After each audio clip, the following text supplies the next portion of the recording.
Baik, Assalamualaikum warahmatullahi wabarakatuh. Salam sehat semuanya. Hari ini kita berada di pertemuan ke-10 akan membahas terkait konflik. Nah, di pertemuan 10 hari ini, setelah saya akan menjelaskan beberapa bahan, nanti kalian bisa mengerjakan tugas tambahan dari saya yang ada di deskripsi. Nanti saya bagikan link Google Form, terus kalian isi berdasarkan yang sudah kita bahas sekarang. Oke, kita lanjut.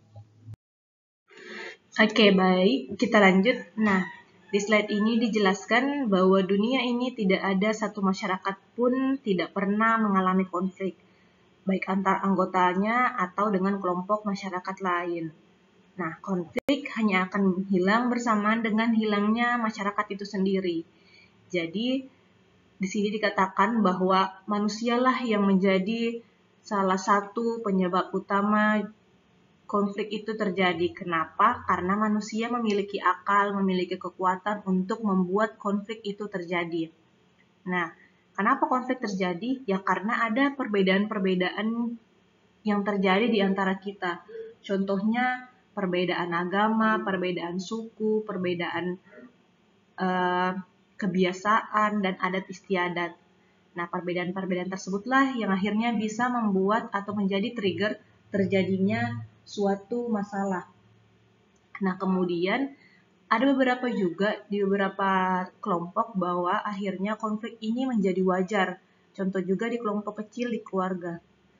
Pertengkaran-pertengkaran kecil dianggap wajar dan biasa akhirnya di suatu keluarga karena merasa bahwa konflik itu memang akan terjadi di suatu hubungan keluarga. Karena kenapa ada dua orang, suami dan istri yang beda kebiasaan, mungkin beda suku juga, beda beda adat istiadat yang akhirnya disatukan sehingga ada kemungkinan terjadi suatu konflik jika mereka tidak saling berkompromi. Nah, setelah konflik, diharapkan adanya integrasi antar anggota-anggota kelompok yang berkonflik. Jadi integrasi di sini kita akan bahas di pertemuan berikutnya, tapi saya sini singgung sedikit. Jadi integrasi ini adalah penyatuan antara dua orang yang berkonflik. Kemudian konflik ini kalau dilihat berdasarkan teori berasal dari bahasa Latin yaitu configure yang dapat diartikan saling memukul. Sedangkan secara sosiologis, konflik dapat diartikan sebagai suatu proses sosial antara dua orang atau lebih di mana salah satu pihak berusaha ingin menyingkirkan pihak lain. Jadi konflik sini dikatakan bahwa ada pemukulan atau ada penyingkiran salah satu kelompok atau orang dari dua orang yang berselisih. Oke, kalau tadi berdasarkan bahasa Latin, di sini kita akan coba membahas terkait pengertian konflik berdasarkan para ahli. Nah, kalau menurutnya Robert N.Z. Lawang, konflik adalah perjuangan untuk memperoleh hal-hal yang langka, seperti nilai, status, kekuasaan, dan sebagainya.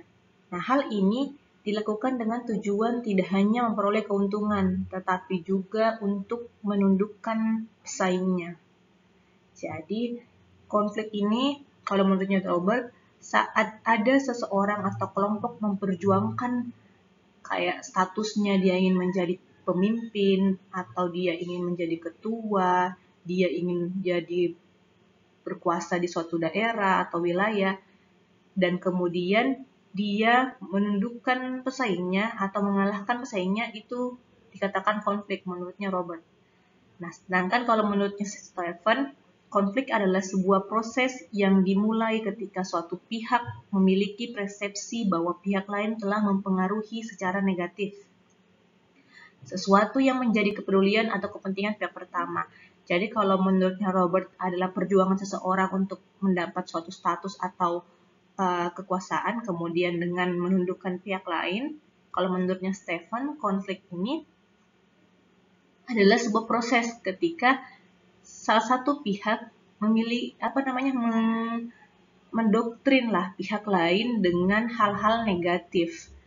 sehingga konflik itu akhirnya terjadi.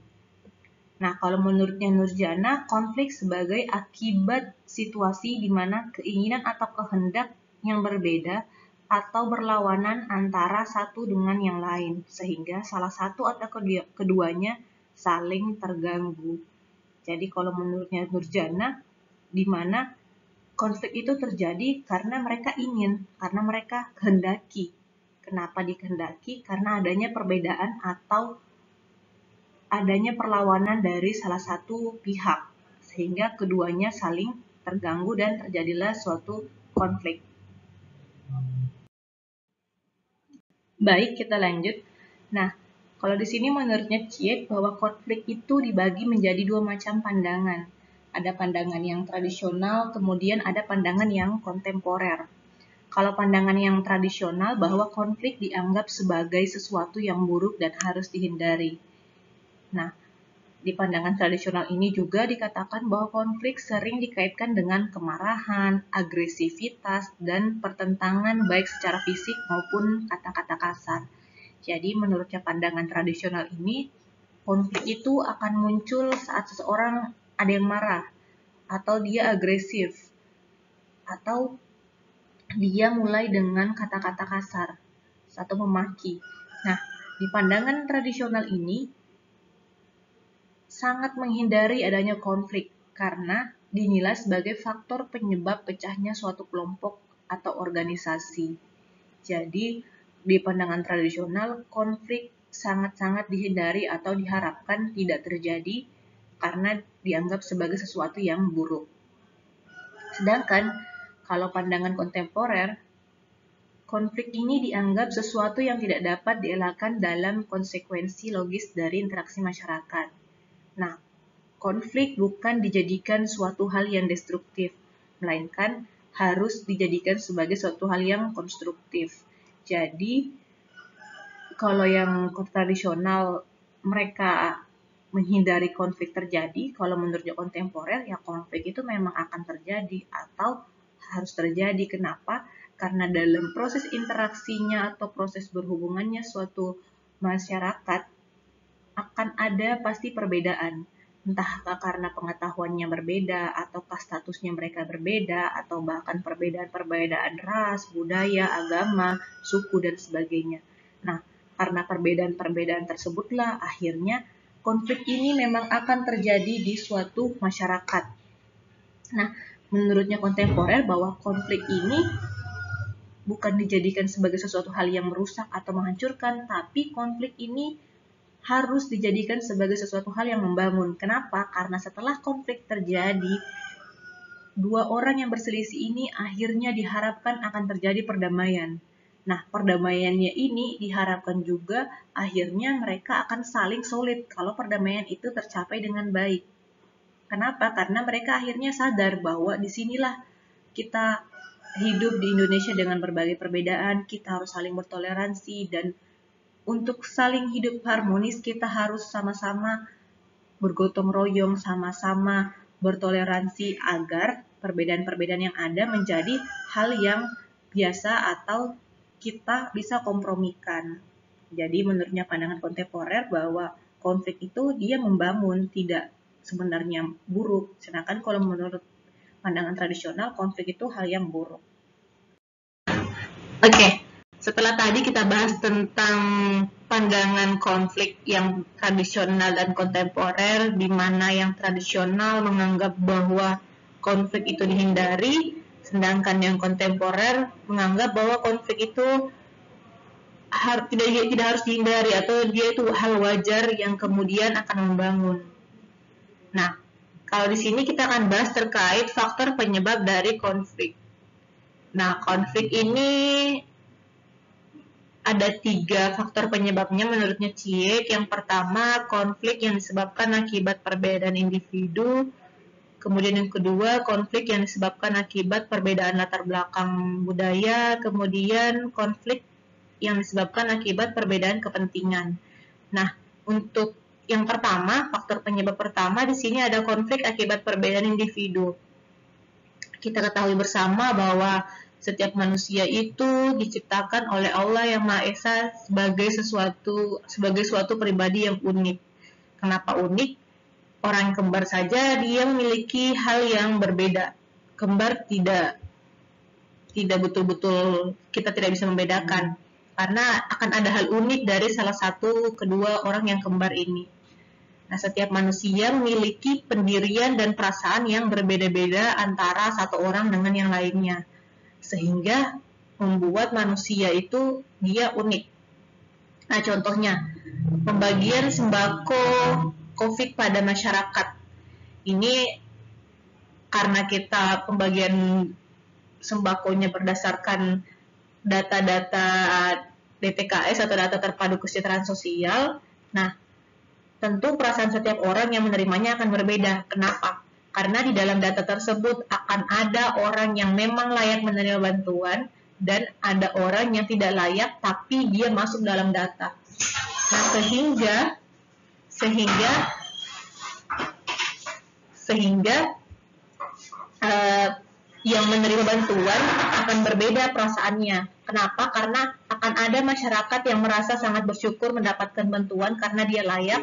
Kemudian akan ada masyarakat yang akhirnya merasa terhina mendapatkan bantuan karena dia sebenarnya orang mampu tapi masuk dalam data terpadu kesejahteraan sosial. Nah, hal tersebutlah yang membuat akan ada perbedaan individu atau perbedaan respon dari kedua masyarakat yang benar-benar merasa bersyukur mendapatkan bantuan tersebut, ada juga yang merasa terhina mendapatkan bantuan tersebut. Inilah salah satu faktor penyebab konflik, yaitu adalah perbedaan individu. Karena satu merasa terhina, akhirnya dia marah, kemudian mungkin bisa saja marah-marah kepada pihak yang membagi sembako, ada juga yang merasa bersyukur mendapat bantuan. Nah, inilah salah satu contoh konflik yang diakibatkan dari perbedaan pendirian dan perasaan dari masing-masing individu yang unik. Nah, kemudian yang kedua, konflik akibat perbedaan latar belakang budaya. Nah, di Indonesia kita ketahui ada 1340 macam suku yang berbeda-beda dan setiap suku bangsa memiliki bahasa, norma, dan budaya yang berbeda. Jadi setiap suku itu menghasilkan bahasa yang berbeda, nada yang berbeda, intonasi yang berbeda, norma yang berbeda, dan budaya yang berbeda. Nah, perbedaan tersebutlah yang menyebabkan perbedaan pola pemikiran dari kita. Nah, oleh karena itu setiap individu dalam suku tersebut akan memiliki pendirian dan pemikiran yang berbeda karena akan ada perbedaan ajaran-ajaran dari orang tuanya atau nenek moyangnya di keluarganya. Nah, contohnya ini perbedaan suku Bugis dan suku Jawa. Kita ketahui sudah wilayah kita memang jauh, kita pinggir pantai dan beberapa di Pulau Jawa itu kayak di Bandung jauh dari pantai, sehingga cara bicara kita saja memang agak berbeda. Kita intonasinya agak tinggi karena ada kita lawan angin laut, sedangkan kalau di Bandung contohnya dia agak lembut karena mereka dia berdaerah pegunungan. Nah, selain perbedaan dari biasa intonasi, ada juga biasa perbedaan dari adat istiadat. Jadi contoh kalau menikah, kita ketahui bahwa di daerah kita di Sulawesi ada istilah uang panai, di mana suatu keluarga kalau dia tahu anak laki-laki lahir, dia sudah harus bersiap-siap untuk membantu menabung agar anaknya ke depannya saat menikah uang panainya bisa tercukupi seperti itu. Sedangkan kalau di Jawa kalau menikah ya kalau bisa anaknya berusaha sendiri ya orang tuanya tidak terlalu banyak ikut campur, dan pernikahan di Jawa terkadang tidak terlalu banyak mengeluarkan uang karena tidak ada istilah uang panai. Mereka hanya butuh uang untuk membayar gedung, membayar catering dan acara. Sedangkan kita ada banyak pengeluaran uang yang diakibatkan dari budaya-budaya nenek moyang kita sebagai bentuk usaha pria dalam menikahi wanita. Oke, faktor konflik yang ketiga yaitu akibat suatu perbedaan kepentingan. Nah, di sini dijelaskan bahwa setiap manusia memiliki perasaan, pendirian, latar belakang budaya yang berbeda, yang akhirnya membuat perbedaan kepentingan. Nah, Contohnya saat pemberian bantuan, ada dua kemungkinan perbedaan kepentingan. Yang pertama, ada yang ingin memang bersedekah atau berzakat, pemberi bantuan. Yang kedua, ada kepentingan lain. Contohnya, dia ingin agar dipilih dalam pemilu atau pemilihan kepala desa. Sehingga ada kepentingan lain saat dia membagikan atau memberikan bantuan. Nah, kenapa pemberian bantuan ini bisa menjadi faktor penyebab konflik? Karena saat orang tersebut memberikan bantuan, kemudian tujuannya yang memang agar dia mendapatkan suara dari orang tersebut, tapi saat pemilihan dia tidak mendapat suara banyak, itu akan terjadi konflik. Karena tujuan dari orang tersebut dalam memberikan bantuan sebagai salah satu hal yang bisa membuat dia mendapat suara tidak tercapai, akhirnya dia menjadi emosi atau marah dan terjadilah konflik. Nah, kalau dilihat di sini saat orang yang memang dia niatnya berzakat bersedekah, tujuannya ya cuma sekedar berpahala, jadi tidak ada tujuan lain. Sedangkan saat orang memberi sesuatu dengan tujuan lain karena ingin dipilih atau dia ingin dihormati, akhirnya saat tujuan tersebut tidak tercapai, konflik itu bisa terjadi. Nah, di sini selanjutnya kita akan bahas jenis-jenis konflik. Nah, jenis konflik di sini ada 20. Kita akan bahas per 5 setiap slide. Yang pertama ada jenis konflik pribadi, yaitu konflik ini terjadi disebabkan adanya dua individu yang saling tidak menyadari kesalahan dari masing-masing. Jadi contohnya di sini perselisihan di antara ketua dan sekretaris dalam suatu organisasi atau dalam kelas lah. Dalam kelas kalian ada perselisihan baik dari anggota atau antar mahasiswa dengan ketua tingkat atau ketua tingkat dengan sekretarisnya yang memiliki perbedaan pendapat. Mungkin karena ingin mengatur jadwal ulang pertemuan dosen, akhirnya ada konflik antara anggotanya yang tidak bisa hadir dengan ketuanya yang ingin membuat jadwal yang anggotanya tidak bisa hadir. Nah, di situ akan terjadi perbedaan pendapat dan akhirnya timbullah suatu konflik. Nah, ini kalau konflik pribadi terjadi antara dua individu, jadi satu-satu begitu, satu lawan satu. Sedangkan kalau konflik kelompok, konflik yang terjadi di antara dua kelompok atau lebih yang memiliki tujuan yang sama, namun memiliki pendapat dan cara pandang yang berbeda. Nah, contohnya itu adalah tawuran antar mahasiswa atau pelajar. Jadi kalau di konflik kelompok ini dia orang banyak melawan orang banyak. Nah, dalam konflik ini biasanya itu menimbulkan beberapa kerugian yang sifatnya materi maupun kerusakan infrastruktur. Kenapa? Karena banyaknya orang yang ikut berkonflik. Ya kayak tawuran. Kalau tawuran kita ketahui pasti akan ada biasanya fasilitas umum yang rusak, entah itu halte bus atau busnya atau bunga-bunga atau hiasan-hiasan di sepanjang jalan yang dirusak oleh mahasiswa ataupun pelajar yang lakukan suatu tawuran di tempat umum. Nah, kalau untuk yang ketiga jenis konflik antar kelas, dia konflik yang terjadi pada individu maupun kelompok yang berada di tingkatan kelas yang berbeda. Jadi kalau konflik ini dia ada kelas yang sebagai sebagai kedudukan lah. Dalam hal ini adalah kedudukan seorang individu ataupun kelompok dalam masyarakat.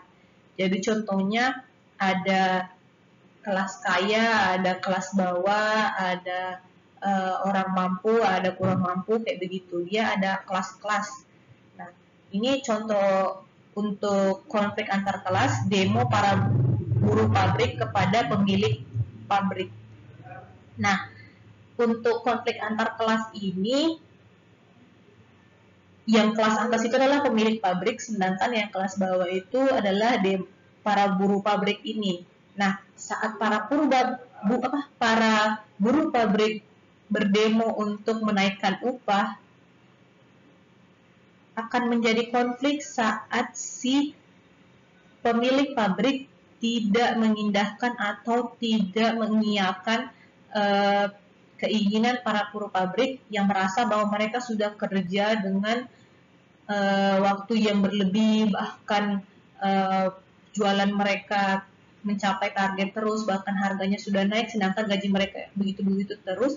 Saat mereka minta kenaikan gaji, kemudian yang kelas atasnya atau pemilik pabrik ini tidak mengiyakan, maka konflik itu bisa terjadi karena merasa harapan dari para buruh pabrik tidak tidak diindahkan. Kemudian jenis konflik keempat ada konflik politik. Nah, konflik politik terjadi antar kelompok maupun antar individu yang berbeda pandangan. Jadi hal ini biasanya terjadi pada tahunnya politik atau biasa terjadi dalam ranah politik karena masing-masing individu maupun kelompok memiliki cara pandang, pola pikir yang berbeda, namun memiliki satu tujuan yaitu kekuasaan.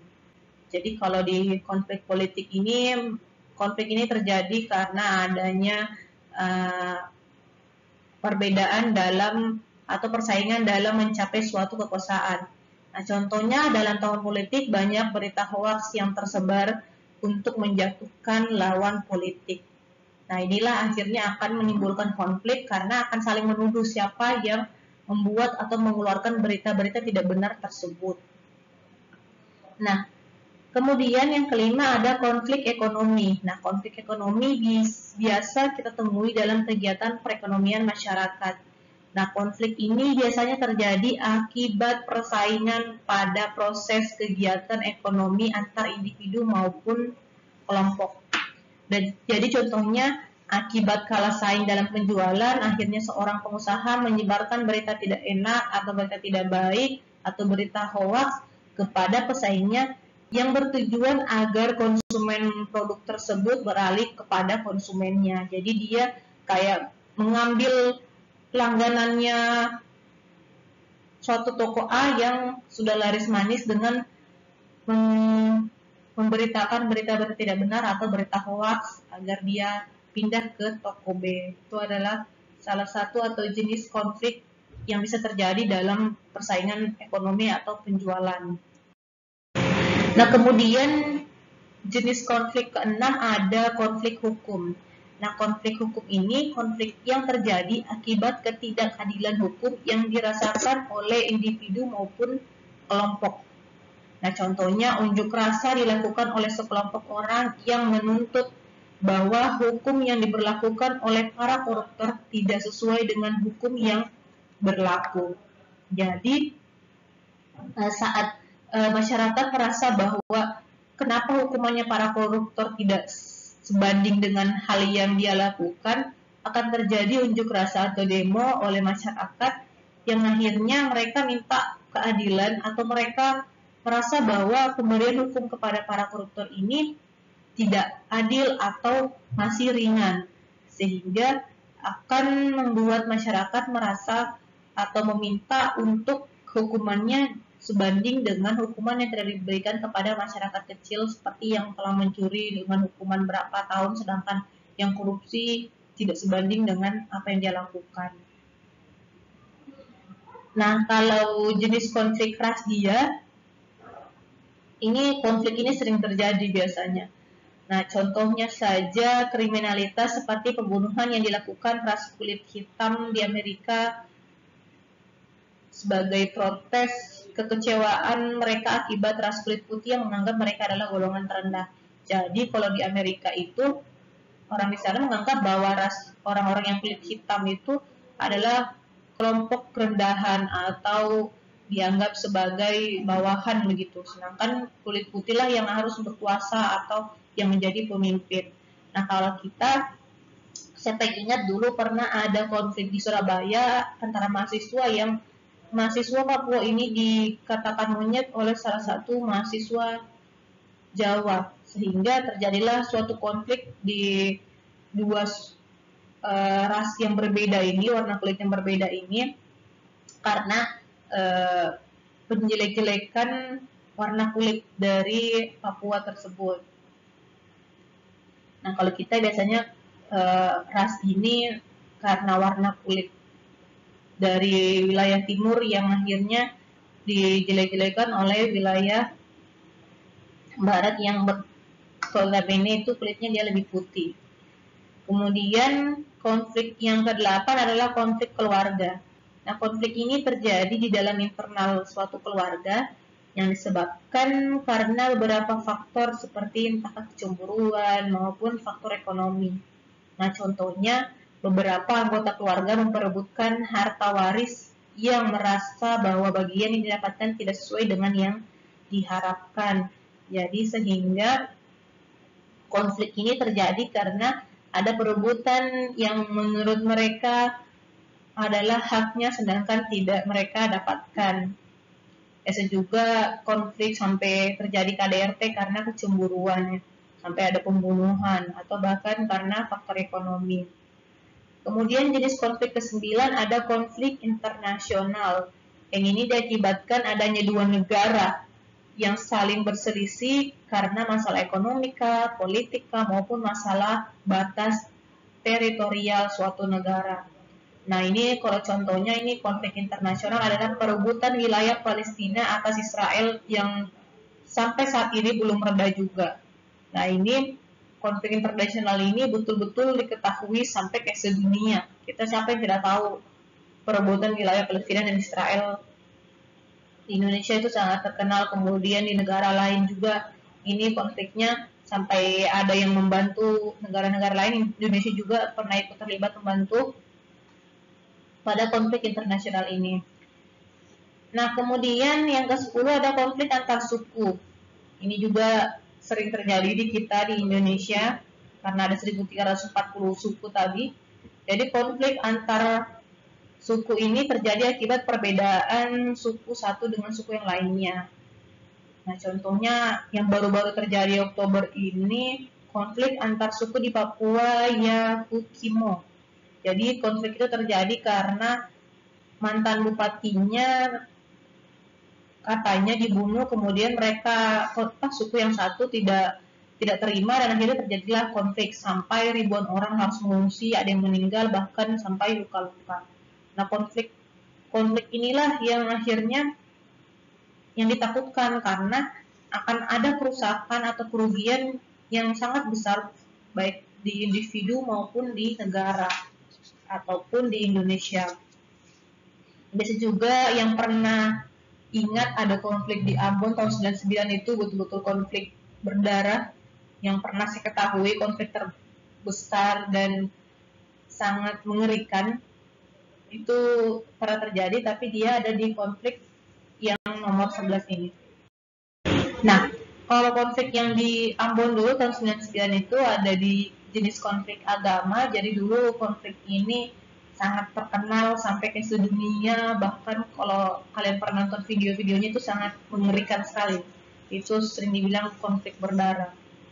Nah, konflik agama ini sering terjadi di Indonesia karena notabene kita memiliki beberapa agama yang akhirnya tidak jarang membuat kita kurang toleransi atau merasa kita agamanya lebih baik sehingga konflik ini bisa terjadi. Kemudian ada konflik konstruktif. Nah, untuk konflik konstruktif ini, konflik ini memiliki sifat yang fungsional karena adanya perbedaan cara pandang dan pola pikir antara individu maupun kelompok. Nah, dengan adanya konflik ini akan menimbulkan sebuah konsensus dari berbagai pandangan sehingga menciptakan sebuah koreksi dari suatu permasalahan. Nah, contohnya, kalau di dalam suatu organisasi akan ada perumusan ADART yang akhirnya akan ada perdebatan saat ada musyawarahnya dalam perumusan ADART ini. Nah, perbedaan pendapat antar anggota satu dengan anggota lain ini akhirnya akan membangun atau menumbuhkan hasil yang memuaskan atau hasil yang diinginkan atau menciptakan aturan yang tersusun secara sistematis dan terarah. Jadi walaupun terjadi saling perdebatan di antara anggota kelompok ini, ujung-ujungnya kemudian akan terjadi konstruktif atau akan terjadi atau menciptakan hal baik di mana perumusan ADRT-nya tercapai begitu berdasarkan hasil musyawarah walaupun diawali dengan perdebatan. Nah, jadi dibilang konflik konstruktif atau konflik membangun. Kemudian jenis konflik yang ke-13, konflik destruktif, di mana konflik ini terjadi akibat adanya perasaan tidak senang antar individu maupun kelompok. Jadi konflik ini menimbulkan kekacauan yang sangat mengakibatkan kerugian secara materi bahkan hingga pembunuhan. Jadi konflik ini dia merusak dia bentuknya. Kalau yang nomor 12 konflik yang membangun ini dia merusak. Jadi contohnya perkelahian antara ormas jingga dengan ormas hitam yang disebabkan oleh rasa tidak terima bahwa ormas jingga ini berkuasa di wilayah tertentu atau merebut wilayah dari ormas hitam sehingga mereka membuat perkelahian, merusak infrastruktur, bahkan sampai ada yang meninggal seperti itu. Kemudian jenis konflik vertikal. Nah, konflik ini merupakan konflik yang terjadi antara individu yang menempati kedudukan paling atas dengan individu yang menempati kedudukan paling bawah. Jadi contohnya itu selisih pendapat antara direktur perusahaan dengan pegawai perusahaan terkait upah yang didapatkan tidak sesuai dengan bobot pekerjaan yang diberikan. Jadi ada konflik kedudukan orang yang paling atas yang punya kebijakan dengan orang yang paling bawah atau yang melakukan kebijakan. Jadi antara bos dengan bawahan. Kemudian ada konflik horizontal. Nah, konflik horizontal ini terjadi antara individu maupun kelompok yang memiliki kedudukan sama atau sejajar. Jadi mereka kayak sama-sama pekerjaannya, sama-sama kedudukannya, kemudian terjadi konflik. Contohnya perdebatan antara tukang ojek yang merebutkan tempat pangkalan. Mereka sama-sama punya pekerjaan yang sama atau kedudukan yang sama. Dan akhirnya terjadi konflik karena perdebatan wilayah pangkalan. Nah, mereka saling mengklaim bahwa tempat tersebut merupakan wilayah kekuasaannya. Akhirnya dapat menimbulkan konflik dan perkelahian. Oke, kemudian jenis konflik selanjutnya adalah konflik diagonal, yaitu konflik yang muncul karena adanya ketidakmerataan pengelolaan sumber daya, sehingga terjadilah suatu konflik. Ini contohnya kayak ada yang merasa bahwa dia tidak sejahtera. Contohnya adalah pemberontakan Ormas Operasi Papua Merdeka yang menuntut agar Papua melepas diri dari negara Indonesia. Kenapa? Karena mereka merasa tidak merata pembangunan yang terjadi di Papua dengan yang terjadi di Jawa. Dan merasa juga kurang perhatian dari pemerintah dalam membangun sumber daya di Papua sehingga mereka ingin melepas diri dari Indonesia. Nah, ini adalah konflik diagonal yang konfliknya terjadi karena merasa tidak adil pemerintah di Papua atau karena ketidakadanya pemerataan pengelolaan sumber daya. Kemudian jenis konflik selanjutnya adalah konflik terbuka, di mana konflik terbuka ini adalah konflik yang keberadaannya diketahui semua orang atau diketahui oleh masyarakat. Ya, contohnya kayak tadi perebutan wilayah Palestina atas Israel. Hampir seluruh dunia tahu.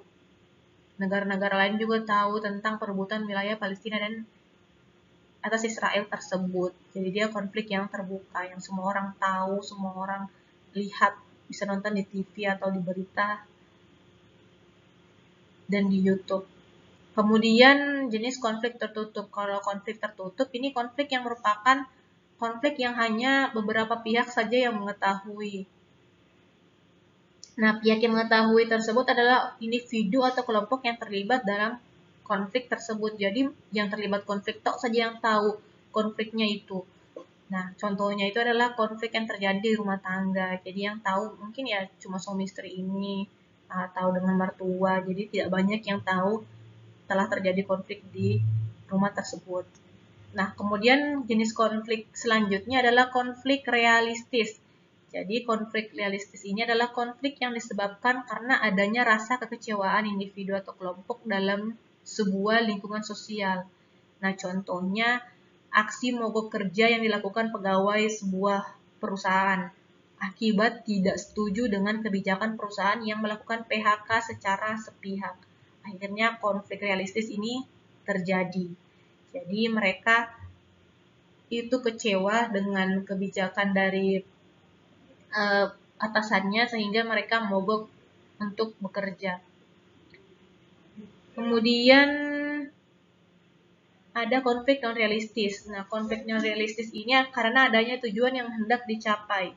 Namun salah satu pihak tidak ingin mencapainya dengan cara baik. Contohnya saja seorang pedagang menggunakan ilmu hitam agar usahanya lebih sukses dari pesaingnya. Jadi ini konfliknya yang tidak realistis begitu, yang tidak masuk akal dengan menggunakan dukun, dengan menggunakan hal-hal yang magic seperti itu. Kalau realistis itu dia betul aksinya, kelihatan aksinya. Kalau yang tidak realistis dia pakai hal-hal yang tidak terlihat oleh mata. Nah, kemudian selanjutnya ada cara penyelesaian konflik. Nah, di sini ada 5 macam metode untuk penyelesaian konflik. Yang pertama, metode kompetisi atau competition. Nah, metode kompetisi atau competition ini adalah pemecahan masalah dengan menggunakan teknik persaingan. Nah, metode ini menyajikan suatu arena persaingan kepada yang berkonflik sehingga akan ada yang menang dan kalah dari kedua belah pihak tersebut. Nah, apabila terjadi konflik dalam masyarakat, biasanya pihak yang berkuasa akan memanfaatkan kekuasaan yang dimilikinya. Jadi, misalnya dengan memberikan alternatif siapa yang tidak setuju, silakan mengundurkan diri. Jadi saat terjadi suatu rapat atau pertemuan organisasi, kemudian ada pertentangan di dalamnya, cara untuk menyelesaikan konfliknya dengan meminta salah satu atau antara kedua dari belah pihak ini untuk mengundurkan diri jika tidak setuju dengan hal yang sudah disepakati. Nah, itu adalah metode kompetisi yang akhirnya akan ada yang menang dan kalah karena ada yang tidak terima dan ada yang menerima. Kemudian cara penyelesaian konflik kedua dengan metode menghindari atau avoidance. Nah, metode ini menghindari adalah pemecahan masalah dengan cara salah satu pihak yang berselisih menarik diri atau menghindari konflik. Nah, dalam metode ini biasanya pihak-pihak yang bertentangan mengambil keputusan untuk berpisah atau menghindar secara fisik. Jadi contohnya saat fakultas dakwah sudah pernah ikut pertandingan futsal yang dilakukan oleh kampus dan pernah berkonflik dengan fakultas lain. Nah, saat tahun ini diadakan lagi pertandingan futsal seperti tahun lalu, fakultas dakwah akhirnya tidak ikut serta dalam pertandingan tersebut. Nah, itu adalah metode menghindari atau cara lain untuk menyelesaikan konflik karena mereka pikir kalau mereka ikut, kemungkinan konflik yang tahun lalu bisa saja terjadi kembali sehingga mereka memilih cara untuk menghindari konflik dengan mengambil keputusan untuk tidak terlibat lagi di pertandingan futsal yang telah diadakan seperti tahun lalu. Nah, kalau untuk metode akomodasi atau accommodation, dengan cara pemecahan masalah dengan menciptakan kondisi damai untuk sementara. Nah, metode ini ditetapkan apabila salah satu pihak bersedia memenuhi tuntutan pihak lain. Nah, metode ini digunakan untuk memelihara hubungan baik dengan harapan salah satu pihak mau mengalah. Jadi contohnya, kalau ada konflik dari suatu suku, contohnya suku A dan suku B berkonflik. Nah, pemerintah atau kepala sukunya menyediakan tempat penampungan sementara bagi yang berkonflik. Jadi salah satu entah suku B yang ke penampungan atau suku A yang di penampungan, setelah mereka mengatur damai, setelah mereka akhirnya memilih untuk berdamai, barulah si dua suku ini akhirnya tinggal di tempatnya masing-masing. Nah, selama mereka masih berkonflik, akan ditaruhlah salah satu suku ini di tempat penampungan agar terjadi proses atau ada waktu untuk masing-masing suku ini saling introspeksi diri di tempat yang tidak dekat, karena kalau dekat kemungkinan konflik yang baru itu bisa terjadi atau makin panas, sehingga mereka diberi jarak dengan adanya penampungan sementara. Jadi kalau yang kompromi ini dipisahkan dulu sampai akhirnya terjadi kesepakatan berdamai, kemudian disatukan kembali. Nah, kalau untuk metode kompromi, ini pemecahan masalah dengan cara melakukan perundingan damai. Metode ini tidak diarahkan untuk menentukan siapa yang menang atau yang kalah, tetapi untuk mencari akar permasalahannya apa, sehingga dicapai suatu kesepakatan untuk damai. Nah, metode ini dapat memperkecil permusuhan yang terpendam. Jadi, kedua belah pihak ini duduk bersama, merundingkan, bermusyawarah, sebenarnya ini bertengkar karena apa, kemudian akar permasalahannya seperti apa.